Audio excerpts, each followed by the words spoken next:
Alrighty, I think we are live. We are. Perfect. So I'm gonna go ahead and share.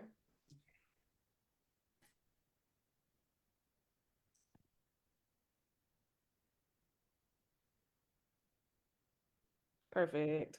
Alrighty, are you ready to go? Yeah. Awesome. Well, good afternoon, everybody. My name is Megan Pinckney, and I'm founder and CEO of Joseph's Ministry LLC. And I am here again with another one of our amazing authors. And we're here with Miss Marciana, Maricia. Sorry, we practice this, y'all, for real. Yeah. I want to get these names right. Maricia. So, how are you doing? I'm doing well. Good. Thank you so much for joining me today. So, before we dive into the actual interview, tell the people a little bit about who you are and the amazing things that you have going on in your world. Okay.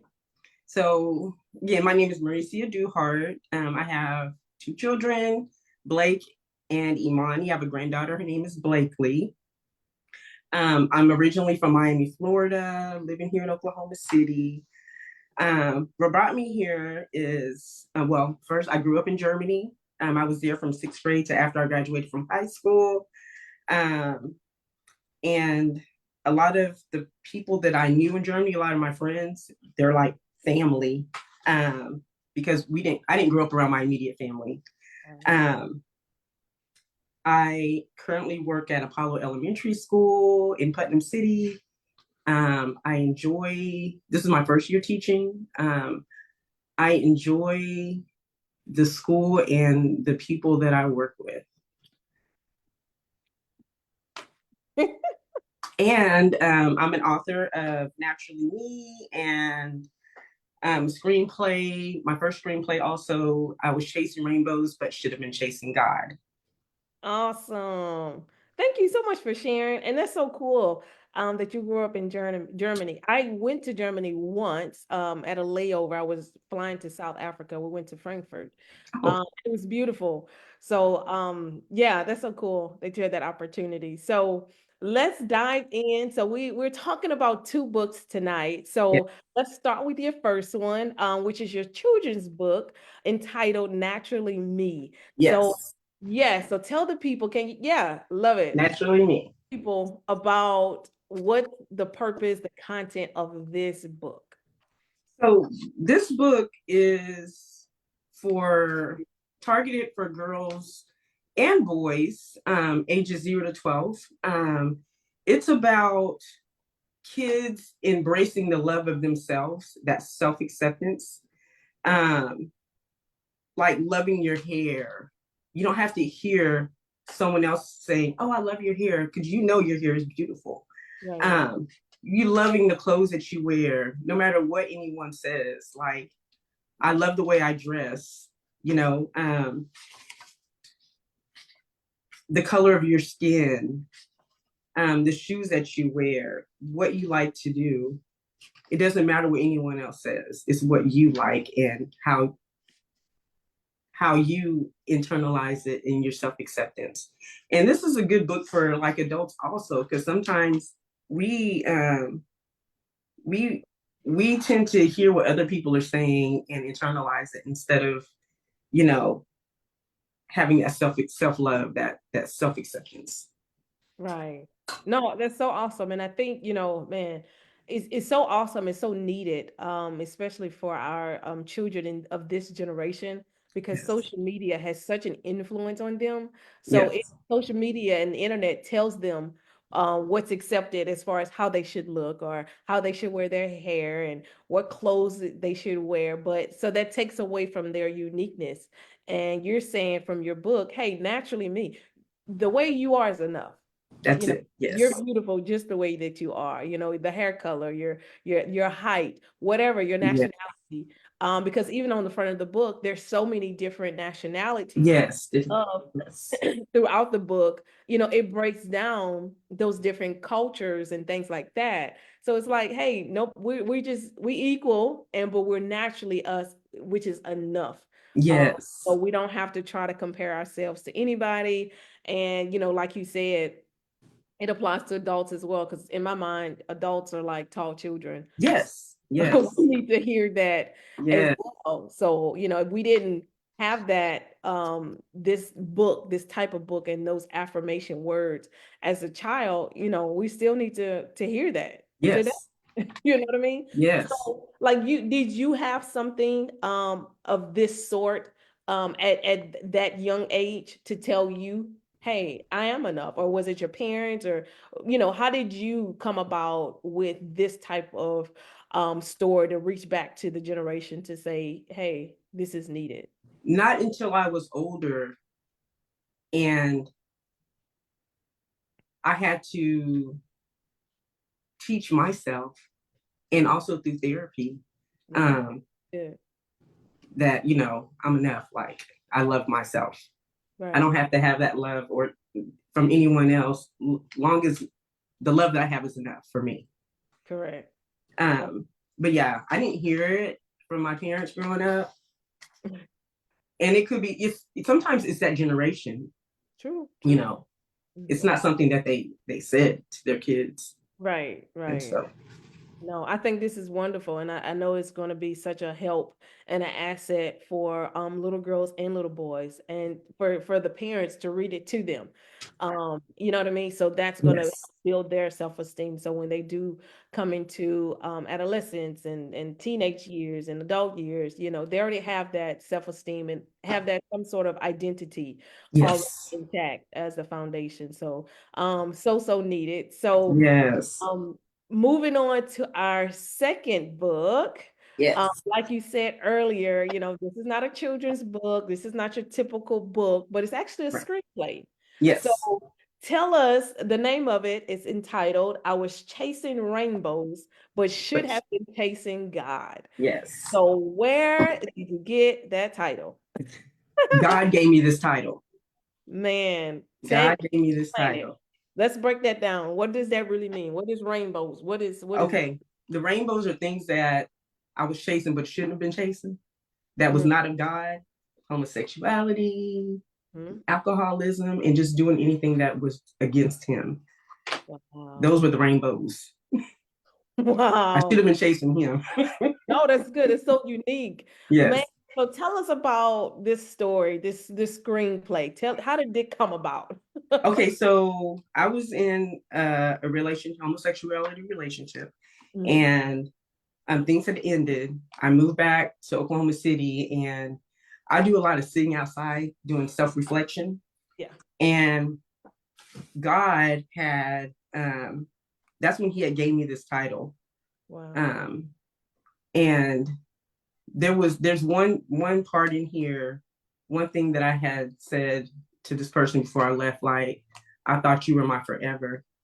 This person said, well, I never looked at you as my forever. So when I came back and I did my reflection, it's like I heard God's voice saying, she's not your forever, I'm your forever. So Wow. from that point on, I never looked at man as my forever. God is my forever, no Good. matter who it is. Wow. Wow. That's Yes. awesome. So with this screenplay, so what is it just your journey to where you are today? What's the content of the screenplay? So it's about the homosexuality and the alcoholism. Okay, okay. So I want to say about 4 years ago, well, I have this dear friend, her name is Kenya Barley. She's like my best friend. Um, it seems like she's been with me throughout this entire journey. Yeah. Um, she's the one that showed me to God. Like, um, she would talk to me about it first, and then, I would like blow it off, like, I don't want to hear that. And so she started sending me um phone numbers for the prayer line that she would get on. So I was like, I don't know why she keeps sending me this phone number, because I am not going to get on. And then, like, she started sending me to in January, and so like March, I was like, I got curious. I was like, let me go ahead and get on here. So I got on, and I've been on ever since. Wow. 4 years ago. And every Monday, every Wednesday, Friday, and they just started Saturday. I'm there. Wow. If I'm not giving my testimony, I'm listening, taking everything in. And so this book, it talks about that journey Wow. of the alcoholism until like God had woke me up one day and was like, you need to go to AA. Wow. And he's the one that gave me every word in this poem at the end of the book that I had wrote. Wow. So He we are would wake me up, I'd be sleeping, he'd wake me up with something, I'd jump up real quick and I write it down. Yeah. and I'm gonna let you read the poem at the end of the Okay. interview, but you said so much. So I want to kind of back up a little bit. Okay. No, that's a powerful testimony. And one, you never know, and this is for people who are watching, and for those who are watching on the replay, you never know who's going to take you up on your offer as far as inviting someone to church or inviting someone Yeah. to the prayer line. So we need to keep inviting people because it will change people's lives. At Yeah. some point, the Lord will do his work. We do our part and he'll do his part. But so that's super cool. So you got an awesome friend. So good job, Yes. friend, for that. But my thought is, why did you make it into a screenplay? So that in itself is very unique. So why that format in writing? I wanted to reach people. If I can save one person, Mm-hmm. that's a lot. Mm-hmm. So Wow. that's why the screenplay, just for people to read my story, and maybe my story will touch them.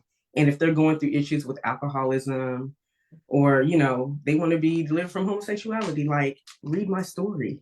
Wow. Do you ever desire to have it uh actually in a play, like a actual screenplay or a Yes. movie? You do? I do. I want it in the screenplay. Yes. Are you like pursuing that, or is this like soon, coming soon or something? Well, I gotta figure out my avenue on how to go about getting that done. Okay, okay. Yeah. I think that would be cool. Will you play it yourself in it? Look at I me. thought about it.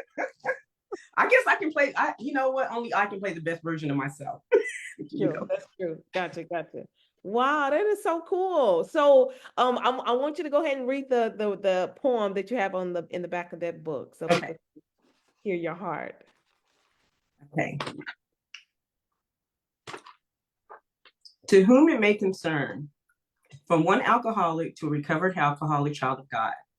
My walk with sobriety had begun on 7/21/2021. Let me back up because I can remember a day in May. God woke me up at 4:30 a.m. and told me I need to go to AA. I asked God why. All I have to do is pray, and the thought of drinking would go away. The longest I went without a drink was 3 days. The drinking and being alone started at 5, which consisted of me getting drunk off beer and wine. According to Ephesians 5:18, that reads, "Do not get drunk on wine, which leads to debauchery." This verse describes a lack of control of who I used to be, a well-groomed liar and a junkie. Let's move on to the First Timothy 4:1. The Spirit clearly says, some will abandon their faith and follow deceiving spirits and things taught by demons. Well, that was my experience. As you can see, I am here to spread God's word and how he saved me through his grace, favor, and mercy. I always take my God's advice because obedience is better than sacrifice. I went to AA and listened to people talk about their sobriety, how long they've been sober. And then I stood up and said, hello, my name is Maricia, and I'm no longer an alcoholic. I actually started feeling the opposite of melancholic. Another thing God told me to share, 1 Peter 5:8, be self-controlled and alert. Your enemy, the devil, prowls around like a roaring lion, waiting for someone to devour. The power of God, my Father, and you say your higher power, you act as if your big book is the Bible. It is not God's book. The way you spit out what the big books say, lay your big book down and pray and get with God's plan and pray the alcoholic away. He knows the plans he has for you, plans to prosper and not to harm you, plans to give you hope in the future. Dang, I'm on fire. That came from the book of Jeremiah. That's 29:11. I don't know about you, but I'm trying to get to heaven. I can go on, but I am going to end by saying, I apologize to all my family, friends I hurt over and over. Man, it's a blessing to be sober. What? That is so, you're such a talented writer. Thank you. Thank you. Wow. So, man, y'all, look, you guys need to go out and get both of these books. They are amazing. They will bless your life. While your children are reading Naturally Me, you read the other book. Everybody has a book in the household. Yes. Oh, no, that is so awesome. And thank you for sharing. So tell the people where they can buy your books from. So you can buy it from Barnes and Noble and Amazon. Amazon, and I'm gonna put the link of your online store Okay. chat as well, so people can check that out. So, Okay. so you're on social media. So tell Yes. people where they can follow you and get a hold of you for sure. Okay. I'm on Instagram. Reese. I'm sorry. No, it's okay. I don't be having this. I don't have this stuff memorized. I am so sorry. Um, there's Reese Duhart _, and then there's Imani _girls LLC. Gotcha. Awesome. Well, guys, go out, like her page, follow her, buy the books, reach out to her, show her some love. This is amazing. Before we end, are there any last minute words of encouragement or comments that you want to leave with the people? Love yourselves. Tell your children how beautiful they are. Encourage them to love themselves. And that was it. Awesome. Well, I'm so proud of you. Thank Thank you so you. much for your time. It's such an honor to have worked with you on these projects and just getting again continue to help you get to your next level and spread Yes.